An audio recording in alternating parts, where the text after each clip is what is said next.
ওমানে সম্প্রতি ভুয়া পুলিশ সেজে প্রবাসীদের প্রতারিত করার ঘটনা বেশ বৃদ্ধি পেয়েছে। ওমান রয়্যাল পুলিশ ROP এ বিষয়ে বারবার সতর্কবার্তা জারি করছে। বিশেষ করে 2025 সালে এই ধরনের প্রতারণার কৌশল আরও ডিজিটাল ও আধুনিক হয়েছে। প্রবাসীদের সচেতন থাকার জন্য নিচে প্রতারণার ধরন এবং বাঁচার উপায়গুলো দেওয়া হলো।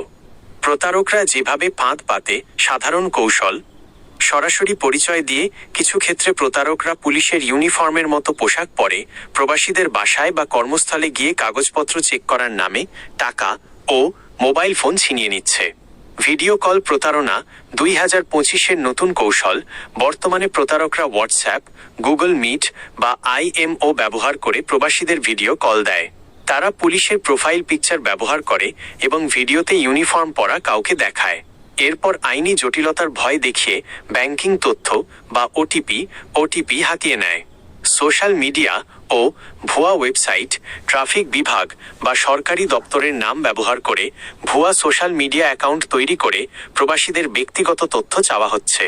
ব্ল্যাকমেইলিং, অনেক সময় কোনো নারী সেজে ভিডিও কলে প্রলুব্ধ করে পরবর্তীতে পুলিশের ভয় দেখিয়ে বড় অঙ্কের টাকা দাবি করা হয়।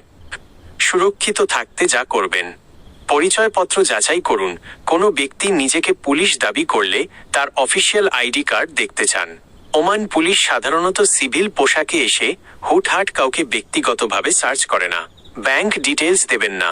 মনে রাখবেন, ওমান পুলিশ বা কোনো ব্যাংক কখনোই ফোন বা ভিডিও কলে আপনার কাছে পাসওয়ার্ড, পিন নাম্বার বা ওটিপি চাইবে না। সন্দেহজনক লিঙ্ক এড়িয়ে চলুন। SMS বা ইমেইলে আসা কোনো অপরিচিত লিঙ্কে ক্লিক করে ব্যক্তিগত তথ্য দেবেন না। অফিসিয়াল চ্যানেল ব্যবহার করুন। কোনো জরিমানা বা আইনি বিষয় চেক করতে চাইলে সরাসরি ওমান রয়্যাল পুলিশের অফিসিয়াল ওয়েবসাইট বা অ্যাপ ব্যবহার করুন। বিপদে পড়লে করণীয়: আপনি যদি এমন কোনো প্রতারণার শিকার হন বা কাউকে সন্দেহ করেন, তবে দ্রুত ওমান পুলিশের হটলাইন নাম্বারে যোগাযোগ করুন। জরুরি number 9999। Cyber crime report hotline 8,77,444।